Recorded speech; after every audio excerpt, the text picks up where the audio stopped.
रामपुर नाम के एक शांत गांव में एक सीधा सादा लड़का रहता था, करण। उसके माँ बाप बचपन में ही गुजर चुके थे। गांव के किनारे थोड़ी सी जमीन पर मेहनत करके वो अपना गुजारा करता था।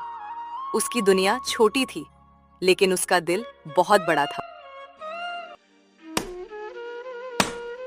बस भगवान, इतना दे देना कि 2 वक्त की रोटी मिल जाए। मैं अकेला हूं, लेकिन मेहनत से कभी पीछे नहीं हटूंगा। गांव की महिमा चाची रोज करण को देखती थी। उनके मन में करण के लिए अपनापन था। उन्हें लगता था कि इतना अच्छा लड़का कनेला ये लड़का बहुत सीधा है, दिल का साफ है। अगर इसकी शादी हो जाए तो इसकी जिंदगी संभल जाएगी। महिमा चाची ने अपनी बहन की बेटी गीता के लिए करण का रिश्ता सोच लिया। बेटा करण, अगर मैं तुम्हारे लिए एक अच्छी लड़की देखूं तो क्या तुम शादी करोगे? चाची, मेरे लिए इतना कौन सोचता है आजकल। अगर आपको ठीक लगे तो मुझे कोई आपत्ति नहीं।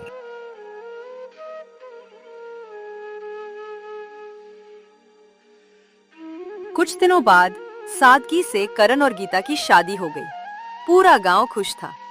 करण को लगा जैसे उसकी सूनी जिंदगी में खुशियों की रोशनी आ गई हो। अब से आप अकेले नहीं हैं। मैं हर सुख दुख में आपके साथ रहूंगी। आज मुझे लग रहा है भगवान ने मेरी जिंदगी बदल दी। एक दिन करण का दोस्त नितिश घर आया। वो शहर में रहता था, चालाक था और पैसे वाला भी। अरे करण भाई, शादी कर ली और मुझे बताया भी नहीं। चलो भाभी से तो मिलाओ।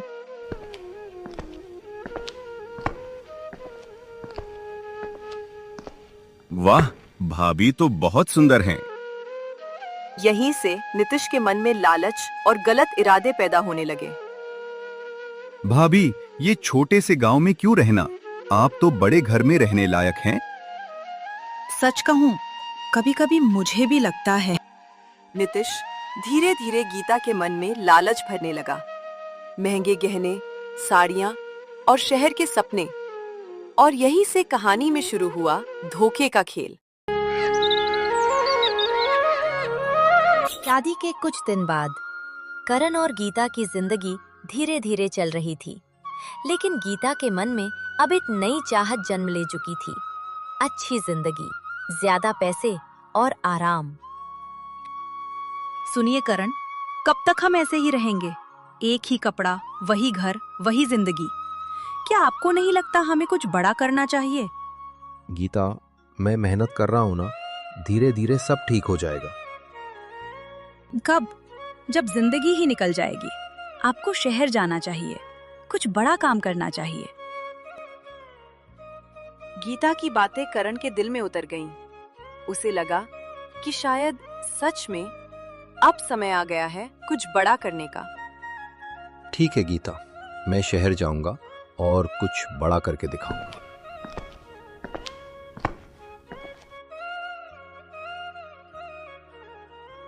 गीता, मैं जल्दी लौटूंगा।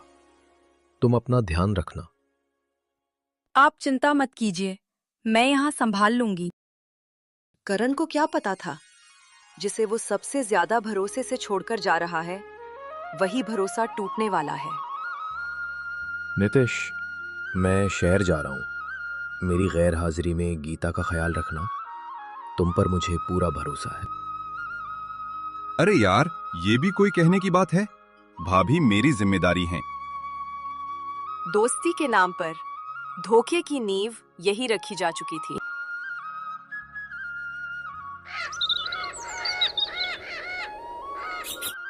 शहर, जहां हर कदम पर चालाकी थी।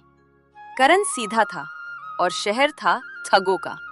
ये कैसी जगह है? यहाँ हर कोई कुछ न कुछ चाल चल रहा है। लेकिन मेहनत और ईमानदारी से करण धीरे धीरे आगे बढ़ने लगा। गीता, तुम जैसी लड़की को इस छोटे से घर में नहीं रहना चाहिए। मुझे भी लगता है मेरी जिंदगी कुछ और हो सकती थी। करण तुम्हें कुछ नहीं दे सकता, लेकिन मैं तुम्हें वो सब दे सकता हूं जो तुम चाहती हो।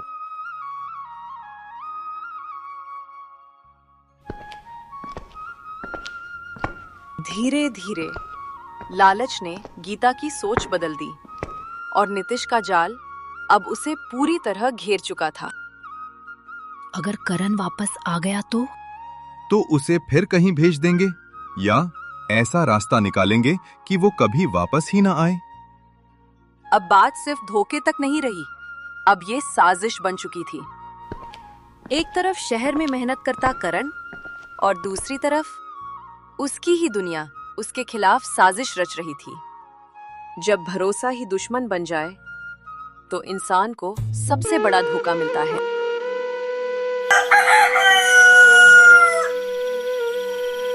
रामपुर गांव की रात बिल्कुल शांत थी, लेकिन करण के दिल में तूफान चल रहा था।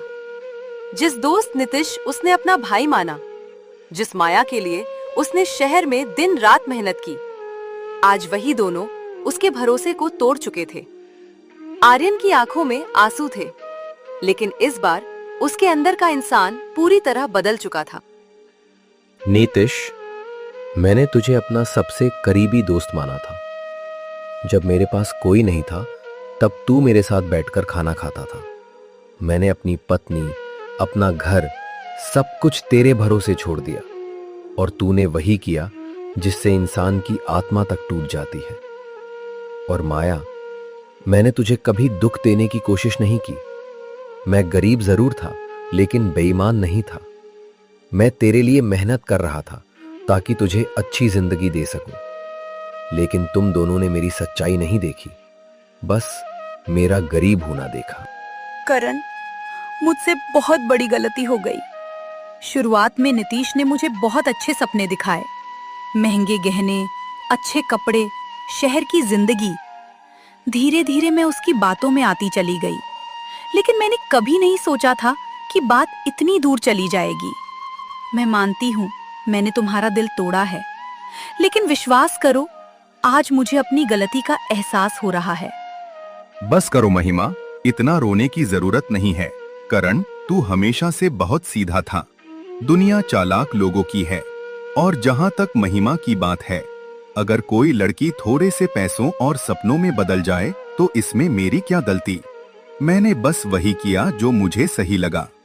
और सच बोलूं, तू कभी महिमा को वो जिंदगी दे ही नहीं सकता था जो वो चाहती थी।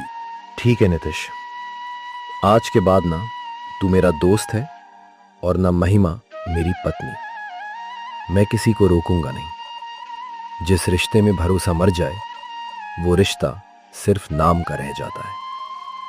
महिमा, आज से तुम आजाद हो। तुम जिसे चुनना चाहो चुन सकती हो, लेकिन याद रखना, जिस इंसान को तुमने ठुकराया है उसने तुम्हें हमेशा सच्चे दिल से चाहा था। इतना कहकर आर्यन वहां से चला गया। उस रात पहली बार गांव वालों ने देखा, एक इंसान बाहर से नहीं, अंदर से टूट गया था। बेटा करण, मैंने तुम्हें पहले ही कहा था, दुनिया में सबसे बड़ा दर्द अपनों का धोखा देता है। लेकिन सुनो, एक गलत इंसान की वजह से जिंदगी खत्म नहीं होती। भगवान हर इंसान की जिंदगी में एक मौका जरूर देता है। तुमने लालच नहीं चुना, तुमने बदला नहीं चुना, इसलिए ऊपर वाला तुम्हें खाली हाथ नहीं छोड़ेगा। दादी, आप पहले खाना खा लीजिए और करण जी, आप भी हाथ मुंह धो लीजिए। मैंने आपके लिए खाना लगाया है। जिंदगी में जो लोग सच्चे होते हैं ना, भगवान उनकी परीक्षा जरूर लेते हैं, लेकिन उन्हें अकेला कभी नहीं छोड़ते। महिमा, कई महीनों बाद किसी ने मुझसे इतनी इज्जत से बात की है। मुझे लगने लगा था कि शायद अब रिश्तों पर भरोसा नहीं करना चाहिए, लेकिन तुम्हारी बातें सुनकर दिल को थोड़ा सुकून मिला। उधर गांव में विक्रम धीरे धीरे अपना असली रंग दिखाने लगा। अब ना वो माया को समय देता, ना सम्मान। जिस प्यार के लिए माया ने अपना घर छोड़ा था, वो सिर्फ दिखावा निकला। नीतिश, तुम पहले जैसे क्यों नहीं रहे? पहले तो तुम कहते थे मुझे रानी बनाकर रखोगे, अब हर बात पर गुस्सा करते हो। आज समझ में आ रहा है, जिस इंसान को मैंने छोड़ा वो सच में बहुत अच्छा था। देखो महिमा, अब रोज रोज ये रोना मत शुरू करो। शुरुआत में सब अच्छा लगता है, लेकिन जिंदगी सिर्फ प्यार से नहीं चलती। और हां, मुझे हर समय तुम्हारे नाटक झेलने की आदत नहीं है। कुछ महीनों बाद काका ने आर्यन और गीता की शादी करवा दी। ना कोई लालच, ना दिखावा, बस सच्चा अपनापन। गीता ने आर्यन के टूटे हुए दिल को फिर से जीना सिखा दिया। समय जरूर बदलता है, लेकिन इंसान के कर्म उससे भी तेज लौटते हैं। माया ने लालच चुना और अपना सच्चा प्यार खो दिया। आर्यन ने सच्चाई चुनी और आखिर में उसे वही मिला जिसका वो हकदार था। रिश्ते पैसे से नहीं, भरोसे से चलते हैं, और जो इंसान लालच में सच्चा प्यार खो देता है, उसे बाद में सिर्फ पछतावा मिलता है।